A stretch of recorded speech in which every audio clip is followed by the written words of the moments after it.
साग्रजातमहंसभारतीयरूपमहामौलिकम् पादाय कृष्णपृष्ठाय भूतले श्रीमते भक्तिवेदान्त स्वामिनिति नामिने नमस्ते सरस्वती देवे गौरवाणी प्रचारिणे निर्विशेष शून्यवादी पाश्चात्यदेशतारिणे जय श्री कृष्ण चैतन्य प्रभु नित्यानंद श्री अद्वैत गदाधर शिवासादि गौर भक्तवृंद हरे कृष्णा कृष्णा कृष्णा हरे हरे हरे राम राम राम हरे हरे।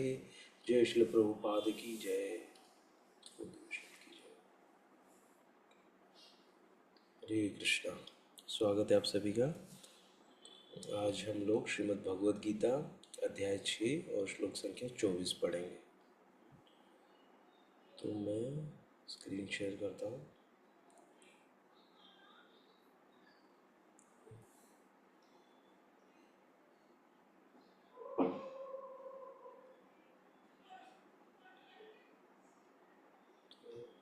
हमने कल श्लोका पढ़े थे 23 तक, 19 से 23 तक ना? और फिर हमने देखा कि कैसे प्रभुपाद जी ने उसको कनेक्ट किया ना कृष्ण भावनामृत से।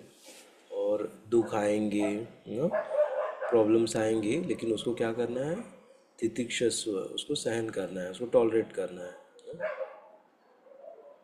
ये चीज़ हमने सीखा था कल। तो ये संभव कैसे होगा, जब हम अभ्यास करेंगे ना, योगा अभ्यास। अभ्यास मतलब क्या है, प्रैक्टिस ना।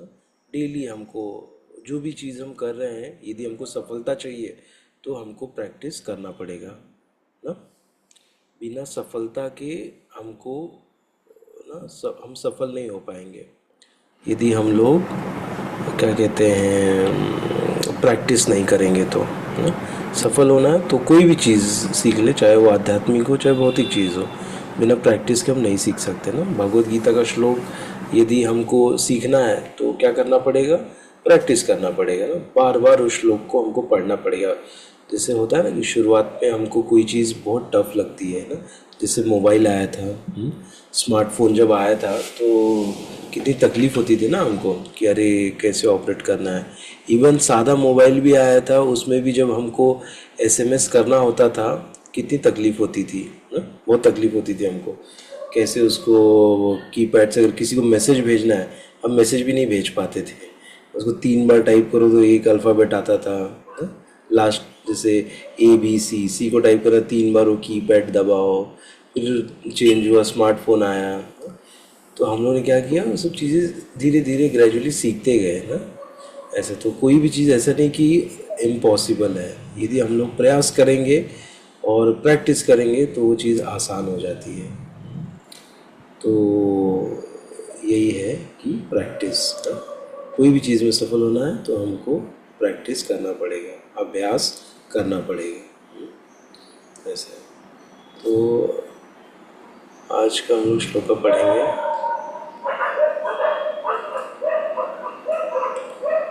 आज का 24वां श्लोक है। स निश्चयेन योक्तव्यो योगो अनिर्विण्ण चेतसा संकल्प प्रभवान कामान सत्यक्त्वा सर्वान् शेषतः। एक सेकेंड देना मुझे, एक मिनट देना मुझे।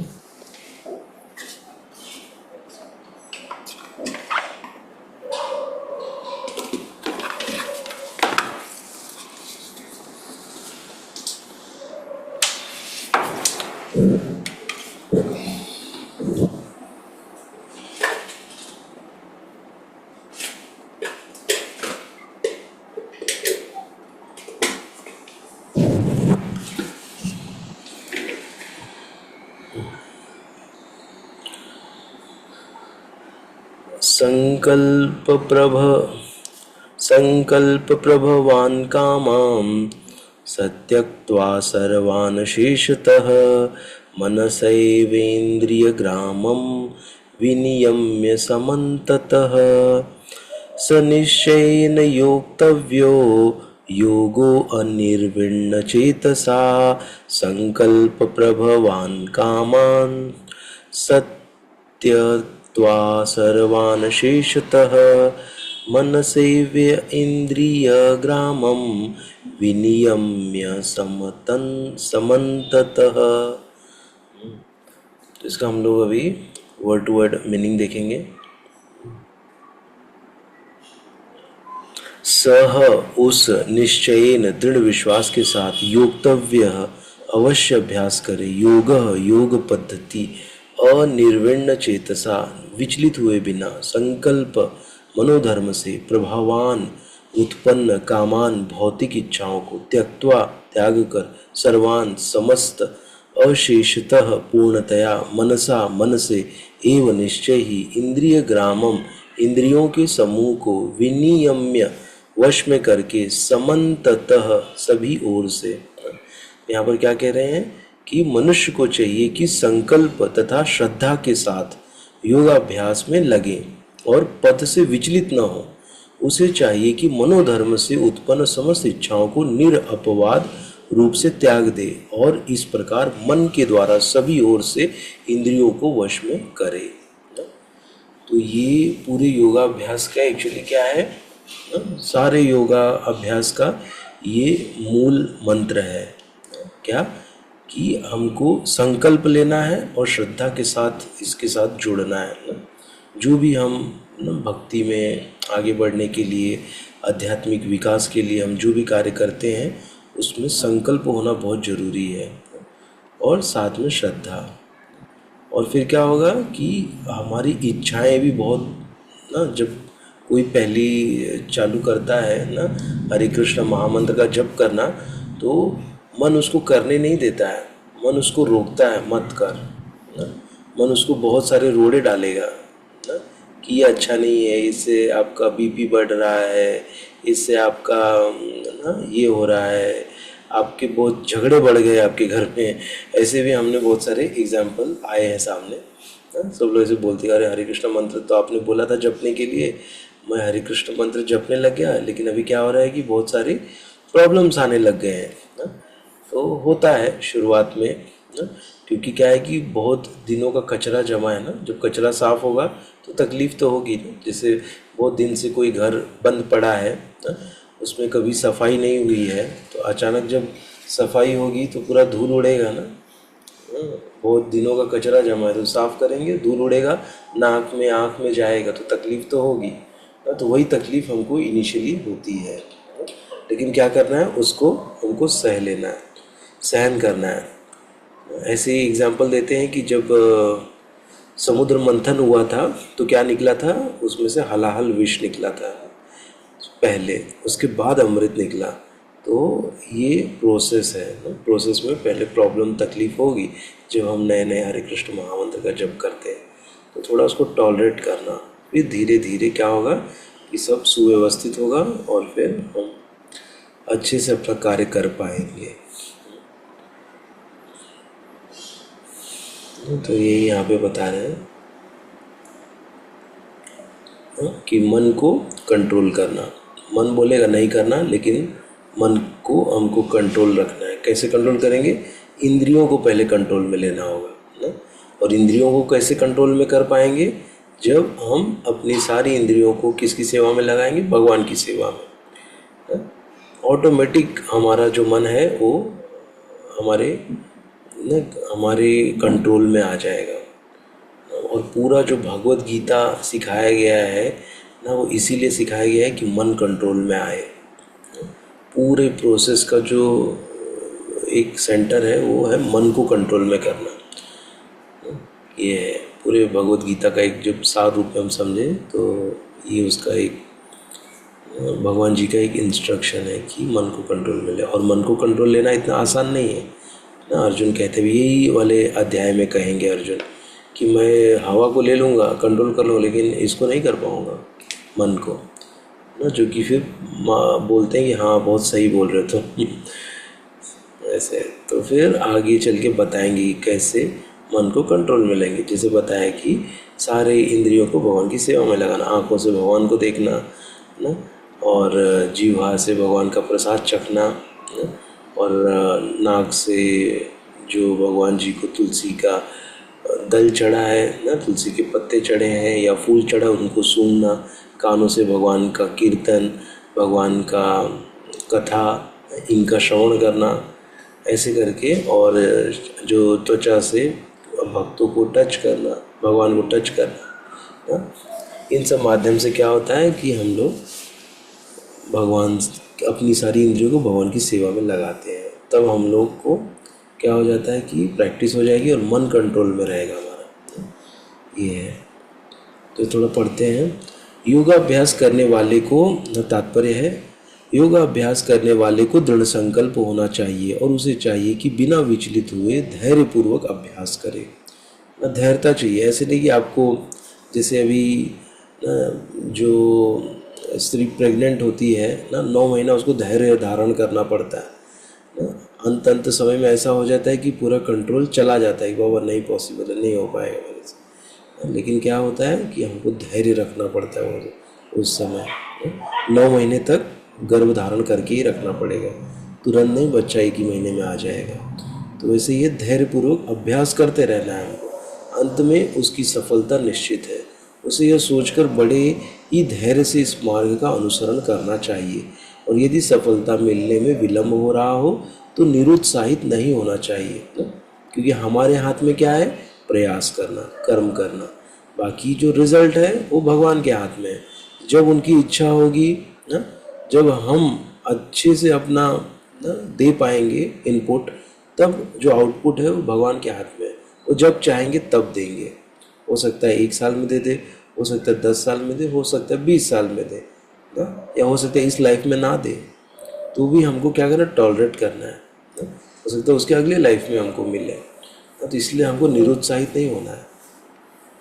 ऐसे दृढ़ अभ्यासी की सफलता सुनिश्चित है। भक्ति योग के संबंध में रूप गोस्वामी का कथन है, उत्साह निश्चयात धैर्यात तत्त कर्म प्रवर्तनात् संग त्यागात् सतो वृत्ते षड्वीर भक्ति प्रसिद्धति। तो इसमें क्या कह रहे हैं कि नेक्टर ऑफ इंस्ट्रक्शन से लिया गया है, उपदेशामृत का 3रा श्लोक है ये। मनुष्य पूर्ण हार्दिक उत्साह, धैर्य तथा संकल्प के साथ भक्तियों का पूर्ण रूपेण पालन, भक्त के साथ रहकर निर्धारित कर्मों के करने तथा सत् कार्यों में पूर्णतया लगे रहने से कर सकता है। तो क्या क्या चाहिए? इम्पोर्टेंट, उत्साह होना चाहिए, धैर्य होना चाहिए और संकल्प। संकल्प मतलब क्या कि मैं ये करूँगा, इसका मैं संकल्प लेता हूँ कि मैं भगवत गीता का रोज 1 श्लोक पढ़ूंगा, ये संकल्प हो गया ना। और फिर धैर्यता के साथ मुझे 1 श्लोक पढ़ना है, और उत्साह भी होना चाहिए ना। ये उत्साह, ये सब कैसे आएगा? जब हम ऐसे उत्साही भक्तों का जब हम संग लेंगे, तब ये हमारा उत्साह आएगा। जिससे हो सकता है मेरे अंदर धैर्यता नहीं हो ना, क्योंकि कभी कभी क्या होता है कि बहुत चंचल होता है मन ना, और धैर्यता नहीं, तुरंत अरे ये काम नहीं किया, चलो दूसरा कुछ देखते हैं, वो उससे काम हो जाएगा क्या। ऐसे अलग अलग चीज़ें हम अपनाते हैं ना। प्रोसेस बहुत सिंपल है, लेकिन हम क्या करते हैं, अरे नहीं ऐसे करते हैं, वैसे करते हैं, कुछ आइडिया लगाएंगे नहीं, लेकिन धैर्य रखना है उसको। आइडिया चेंज मत करते रहो। जो हमको मिला है हरे कृष्ण महामंत्र, उससे हम लोग बराबर से भगवत धाम पहुँच जाएंगे। और कोई ये नहीं है उसका, कोई आके बताएगा कि ऐसे करो वैसे करो। आजकल तो हम देखते हैं यूट्यूब में क्या क्या सब ना बता रहे हैं, कितने सारी चीज़ें का मतलब सब लोग कहते हैं ना, ये आयुर्वेदिक डॉक्टर बन गए, एक से एक आयुर्वेदिक दवाइयाँ और ये सब बताते रहते हैं ना। तो हम लोग को भी बड़े समझदारी के साथ उनको एक्चुअली चूज़ करना चाहिए, क्योंकि they are not doctors, they are not professionals, they have, वो लोग ने कहीं से सुना और आके हमको बताना चालू किया है। कैसे, कितना वो लोग ने एक्चुअल में उसको एक्सपेरिमेंट किया है ना, कितना उन्होंने किसी शास्त्रों का रेफरेंस लिया, इसके बारे में उनको कोई जानकारी नहीं है। तो हम उनको अगर फॉलो करेंगे तो हो सकता है हम लोग ना अपना जो शरीर का सिस्टम उसको बिगाड़ लें। ऐसा है, इसलिए देखना चाहिए हम लोग को कि क्या वो बोनाफाइड है, क्या उसके पास डिग्री है ना। तब हमको ना ऐसे व्यक्ति जो बोलता है उससे सुनना चाहिए, नहीं तो क्या होगा, हमको तकलीफ हो जाएगी। तो ये है, जहाँ तक संकल्प की बात है, मनुष्य को चाहिए कि उस गौरैया का आदर्श ग्रहण करे ना। तो इसमें एक स्टोरी आती है ना, इस स्टोरी बहुत फेमस स्टोरी है।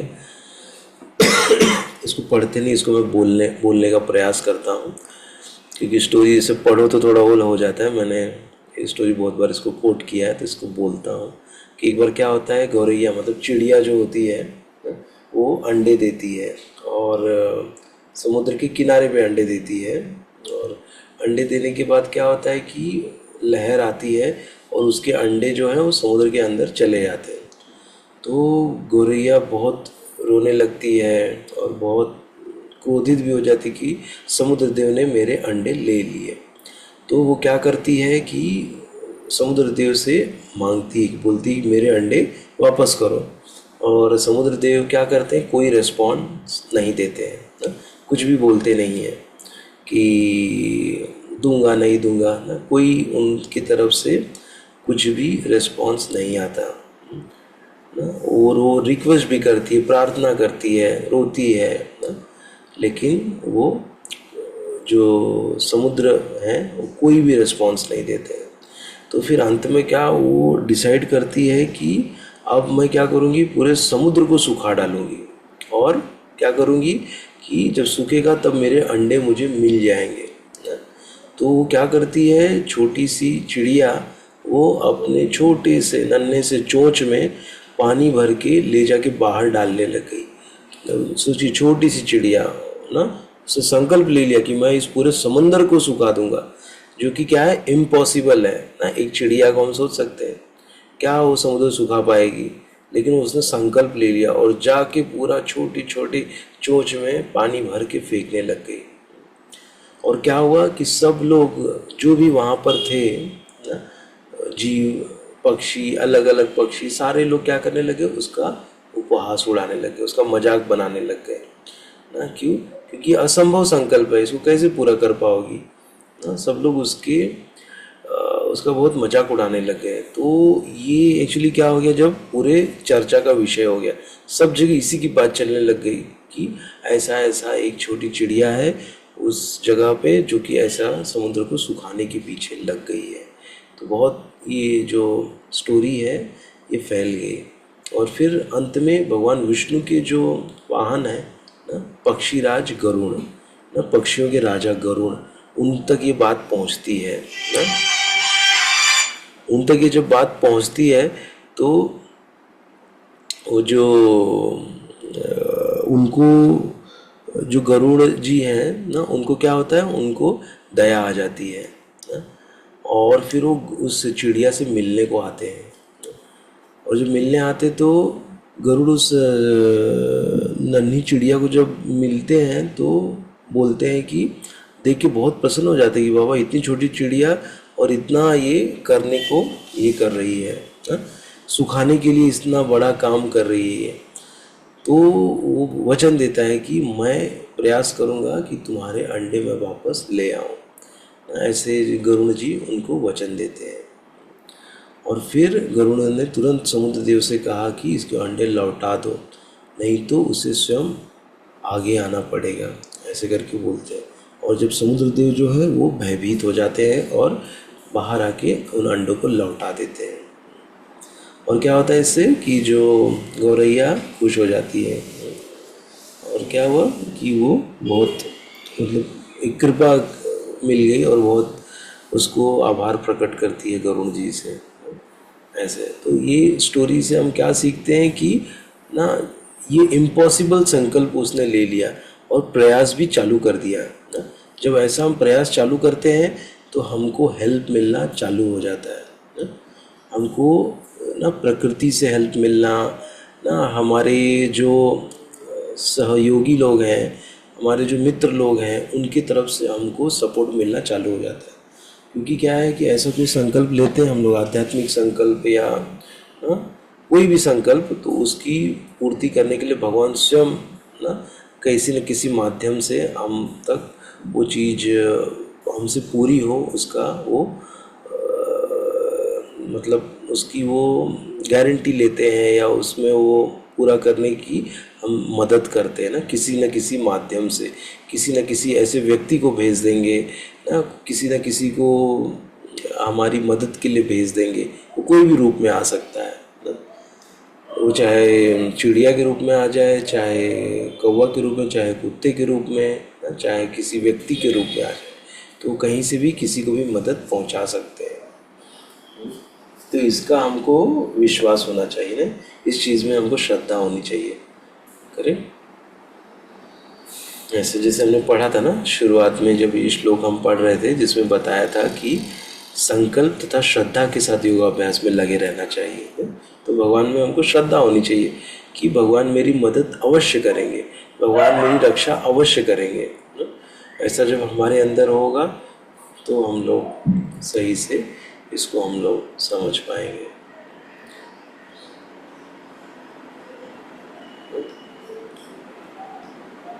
तो इसी प्रकार योग, विशेषतया कृष्ण भावनामृत में भक्ति योग अत्यंत दुष्कर प्रतीत हो सकता है, किंतु जो कोई संकल्प के साथ नियमों का पालन करता है निश्चित रूप से उसकी सहायता करते हैं, क्योंकि जो अपनी सहायता आप करते हैं भगवान उनकी सहायता करते हैं ना।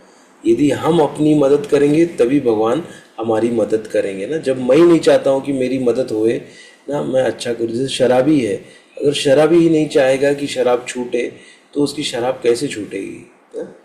अगर शराबी अपनी शराब छोड़ना चाहता है तो उसको प्रयास करना पड़ेगा ना, तब भगवान उसकी सहायता मदद करेंगे। लेकिन जब जो शराबी है उसको शराब पीने में आनंद आ रहा है तो भगवान भी उसकी शराब कैसे छोड़ा सकते हैं, क्योंकि वो आनंदित है उसको पीने में, वो प्रयास नहीं कर रहा उसको छोड़ने के लिए। ऐसे है, इसलिए हमको खुद का हेल्प हमको ही करना है।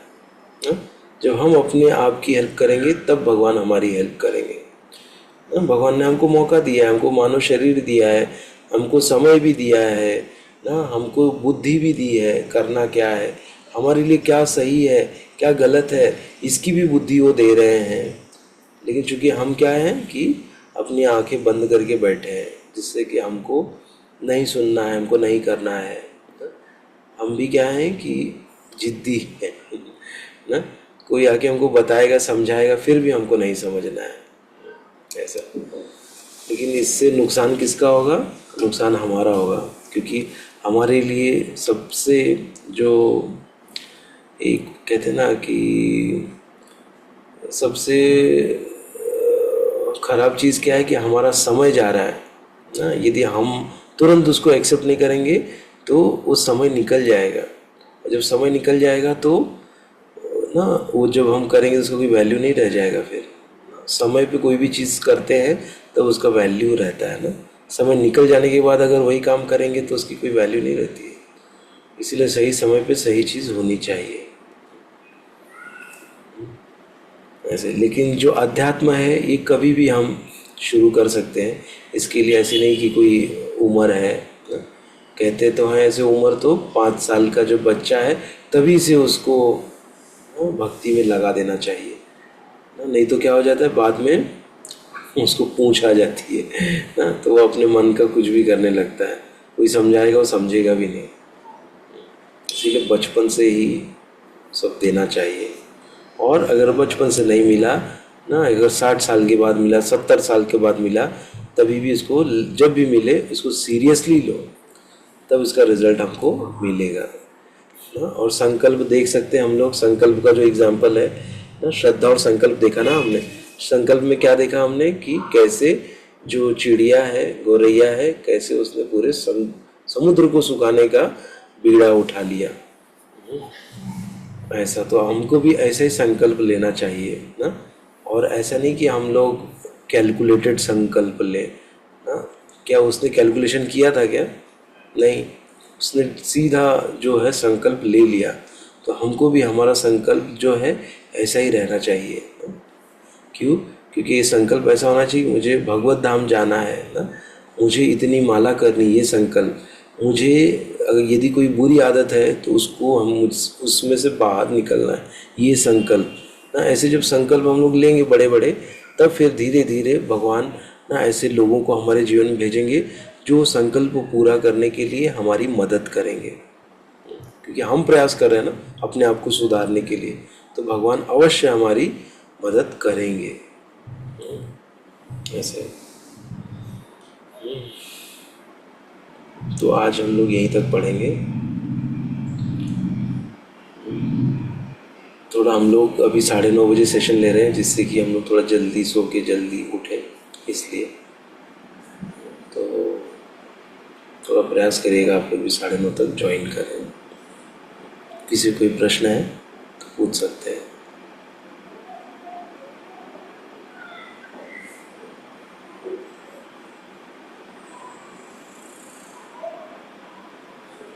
ठीक है, तो हम लोग आज का सेशन यहीं पे एंड करते हैं, हम लोग कल मिलेंगे। जय श्री प्रभुपाद की जय, अनंत कोटि वैष्णववृंद की जय। हरे कृष्ण। हरे कृष्ण। हरे कृष्ण प्रभु जी, दंडवत प्रणाम। धन्यवाद सो मच। हरि बोल।